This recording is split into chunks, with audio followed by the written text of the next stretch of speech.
My God. I'm a redneck. If it hadn't been for Cotton Eye Joe, I'd been married a long time ago. Where did you come from? Where did you go? Where did you come from, Cotton Eye Joe? If it hadn't been for That's Cotton Eye right. Joe. I grew up in a family of gun-loving, deer-hunting, truck-driving, trailer-living, horse-riding, flannel-wearing rednecks. But it didn't start out that way. See, I was born to a well-to-do, upper-middle-class family. That's me, my mom, and my sister. And here I am, 1 year old. Just look at the excitement on my face. And for you kids, no, that's not an Instagram filter. That's actually how pictures looked back then. There's my loving, white-collar dad sacrificing his tailored pants to the dusty floor just to play with his firstborn son. But, sadly, it wasn't to last. A mere 2 years later, and everything changed. My father all but disappeared from my life for the next 6 years. And what kind of man took over the role of father figure, you ask? This guy! Thank God it wasn't the guy in the background. Rednecks come from all over America and all walks of life, but I grew up right here, in Washington State, in this ramshackle little mobile home. Right there. Now, while the term redneck has a tendency to carry a humorously negative connotation, many, in fact I'd say the majority of rednecks wear the label with pride. Now, Jeff Foxworthy defines the redneck culture as having is a glorious absence of sophistication. That's all it is. Yeah, that pretty much sums it up. Rednecks are known for their crass, overbearing behavior, their apparent lack of intelligence,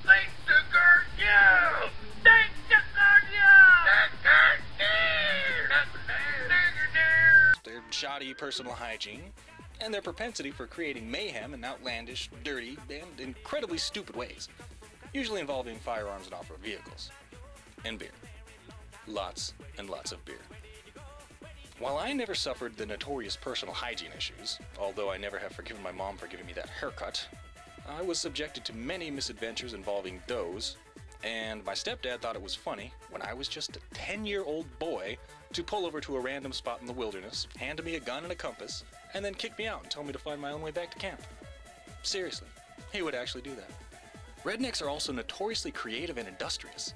Redneck inventions almost always arise out of necessity, and that necessity generally comes from being bored and broke. We turned my grandparents' cow pasture into a very livable plot of land. We dug our own septic system, built all the outbuildings. Heck, we even raised our own barn. Raise this barn, 1, 2, 3, 4. And as if you needed any more evidence, these were my stepdad's actual redneck buddies. While I didn't grow up in the southern redneck cultures where the accent is the twangiest and the battle cry of can summon a stampede of hairy hillbillies, there was still a propensity to alter the English language. This is me, my sister, my grandparents, and for some reason, Darren McGavin, the father from the movie A Christmas Story. It's really him. According to my grandfather, we didn't live in Washington, we lived in Washington. You didn't buy a gallon of milk, you bought a gallon of milk. And we didn't go play in the creek, it was a crick. And so on. Like a typical redneck, I grew up in the outdoors. I was taught how to camp, and I mean really camp, like the nearest dirt road was 20 miles away and you actually cooked your food over a cook fire. I was taught how to ride, how to shoot, how to catch fish, and yes, even how to hunt. I censored these pictures because, number one, dead animals can be disturbing to some people, and number two, because I'm no longer proud of it. That part of the culture, hunting, the dominance and mastery of lower life forms, I really never came to grips with. I did it because it was something everyone did, so therefore it must be good, right? Well, over time I came to realize that I didn't have a need to kill things.